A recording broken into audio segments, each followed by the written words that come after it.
If you are into movement and training and your physicality, how it all works, go ahead and hit that subscribe button. Guys, girls, and my often forgotten, but not by me, tap dancers. Today we are going to be looking at the legs, the glutes, and the role that they play in your overall movement, training, practice, and everyday life. Now, why is that important?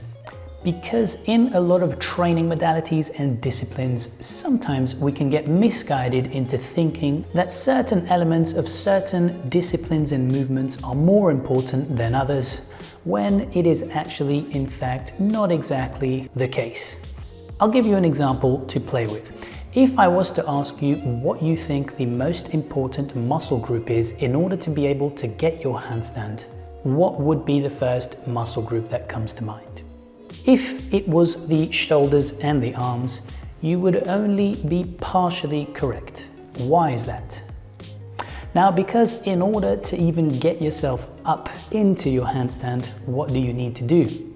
You need to go through an extension of the legs, a double extension essentially.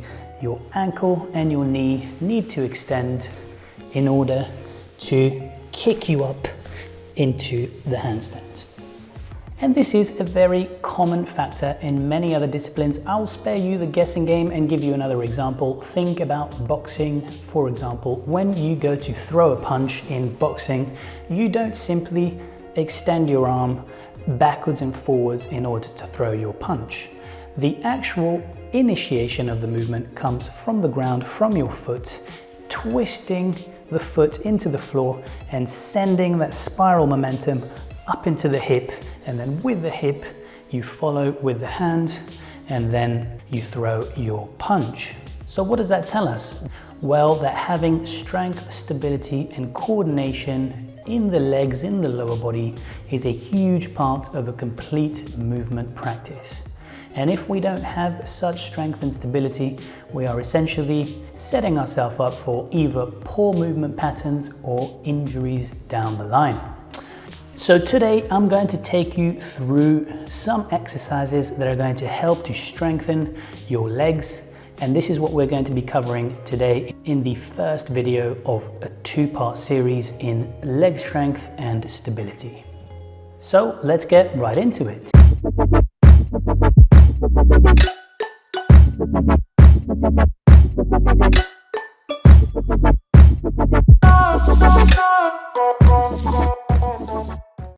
So the first exercise we are going to be looking at today is known as the Bulgarian split squat. Now, there are a variety of different ways of doing the split squats, and I'm going to be taking you through a couple of different options today. The Bulgarian split squat is a great single leg strength and stability exercise, and it will help with all of those double and triple extension type of movements like kicking up into your handstand. Even running power and jumping power are going to benefit greatly from doing these. They're widely used by a lot of vetted and experienced strength and conditioning coaches. So get in there and get these done in one of the two ways I will show you now. So first of all, you are going to find an elevated surface that you're going to put one leg up onto. Now, the position of the foot on the surface is one of two options. You can either have your foot, the top of your foot, flat on the surface. Some people like to have their toes. I personally like to go flat foot. Make sure that the elevation of the surface is knee height, give or take. It can vary a little bit. From here, you are going to place your other foot quite far out in front of you here. And the aim of the game is simply to drop down into a squat here and then back up. You don't necessarily need to be touching the back knee down towards the floor. However, you do need to be thinking about engaging your quads and your glutes in order to come up from this movement. If you want to get into the glutes a little bit more, I would suggest you try to shift the weight towards the heel or the back of the foot. That will activate your posterior chain a lot more. If you lean forward into the front of the foot, the ball, you will start targeting the quads. For the Bulgarian split squat, I would try to keep the weight evenly distributed across that front foot, and you're going to do these 4 reps. Now this is going to be option number 1 if you've never done this movement and you're just getting used to it. Now I personally like to do these with a little bit of weight. So what I like to do is grab 2 dumbbells so that I'm relatively evenly balanced, and I will do these weighted. So I'm going to go ahead and do 1 set of 6 reps for you guys right now. So I'm setting myself up, top of the foot on my elevated surface. I'm holding both of my weights and I'm dropping. 1, 2, 3, 4, 5, and 6. I'm making sure that my knee isn't doing the chicken dance, and I'm trying to keep it in line with my toes. If anything, I'm creating a little bit of external rotation torque with my knee. You definitely don't want it caving in. Now the split squat is a bit of a game of balance as well, because you're going to be on one leg, and even more so if you're holding the weights, because they're going to be slightly pulling you off center a little bit. So this will work your stability as well. Now, once you've got the hang of your split squats unweighted and you've tried with a bit of weight, we have an extra layer to add. Now, this layer is going to be a great one if you feel that you are relatively unstable on your knees, or with any movements that require development of force from the legs, and you generally tend to feel like you're Harlem shuffling your way through certain movements, whether that be kick up to handstands or lunges, anything that is unilateral whereby you feel a relative lack of stability, you are going to add this detail to your split squat. That's going to be a band distraction, and it's going to be medially. So you want the band to be pulling your knee in towards the medial line of the body. So here's what that's going to look like. You're going to have your band and your anchor point. You are going to loop the band around the knee, just on top of the knee of the front leg that's going to be doing the squat. Of course, the band is going to be pulling my knee into a valgus shear force, which you are going to be trying to avoid by using your big glute med muscles here to push that knee out and keep it tracking directly over the toes of your front foot. Now, of course, when you're going down into the split squat as well, you don't necessarily want your knee to start traveling too far over your front foot, because it'll start to get into the hip flexor at the back. You want to try and keep it relatively linear down towards the floor. So here we go. I've grounded my front foot. I'm going to place my back foot on my elevated surface, and already I can feel the band wanting to valgus my knee. So I'm pushing out, and you are going to do your split squats with your medial band pull. That should get your glute med firing, and time. Now, of course, you can also add your weights to this variation. This is going to be the ultimate progression. So set yourself up with your weights, and in you go. You can already feel the strength and stability requirements of this exercise. So that's going to be our Bulgarian split squats, guys. This is a truly phenomenal exercise. It's been vetted by world-renowned strength and conditioning coaches, and it's a great exercise for strength and stability. Okay, so the next exercise we're going to be looking at for your single leg strength and stability is going to be the sliding cossack squat. Now we've got, once again, 2 different options for this exercise. Try the first one. If that one's accessible and feels fine to you, you're swiftly going to move on to the second one. So here's how this one's going to go. You're going to need either a sock on wooden floor or a slider, something that will allow one of your legs to slide. And from here, you are simply going to go down into a cossack squat. So start with one foot on the slider, and you are going to sink yourself directly down and then back up like so. You're going to be using the adduction of your leg on the slider to help you with the lift. And of course, you're going to be using the glutes and quads of the base leg in order to also help with the lift.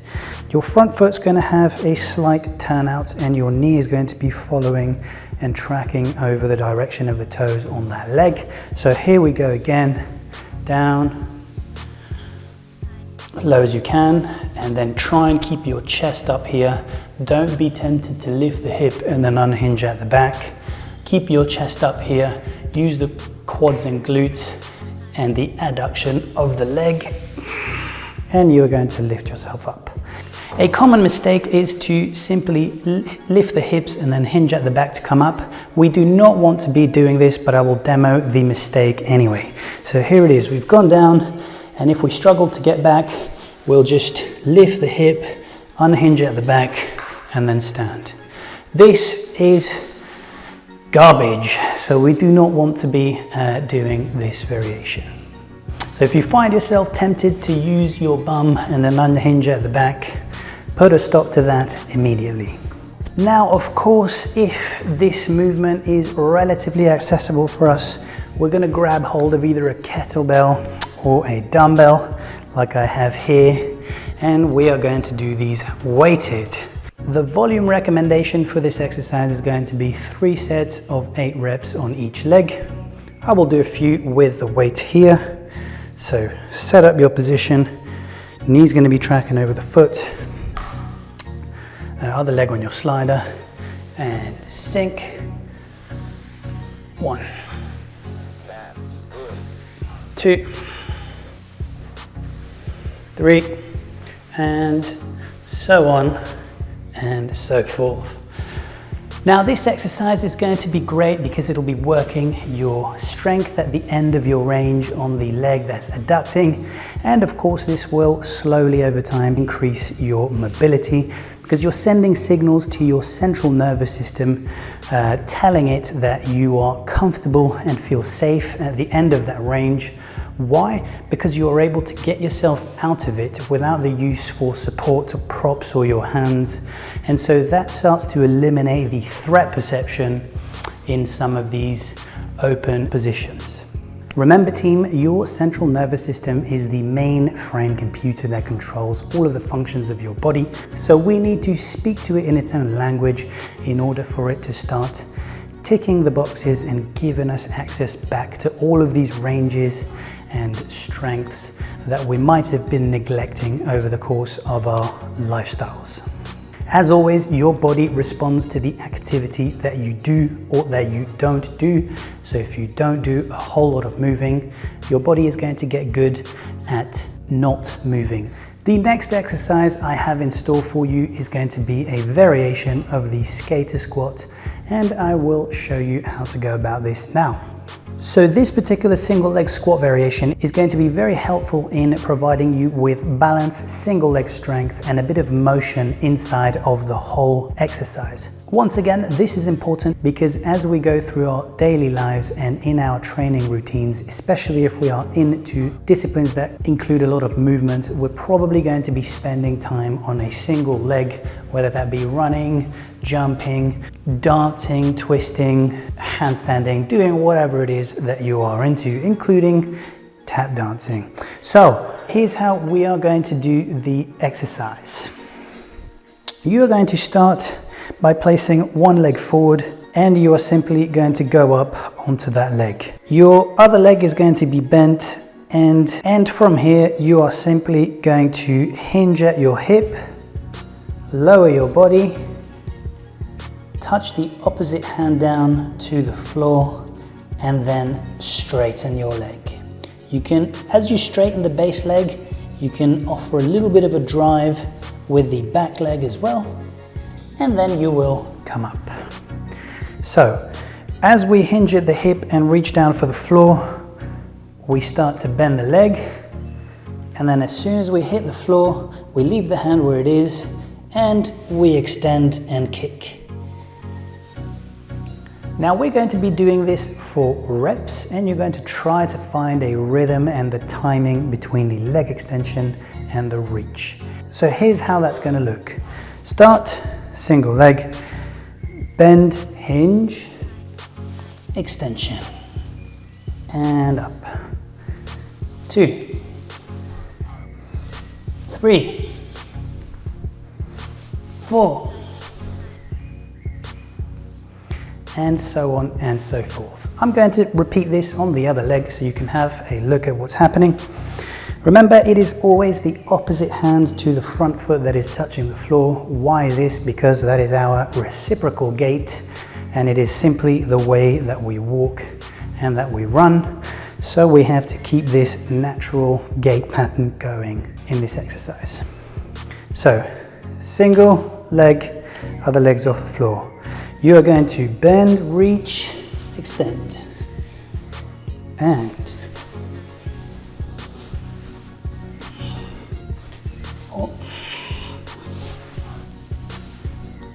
time. Now, this pattern is going to be very, very important once again if you are into disciplines and training modalities that have a lot of movement in them.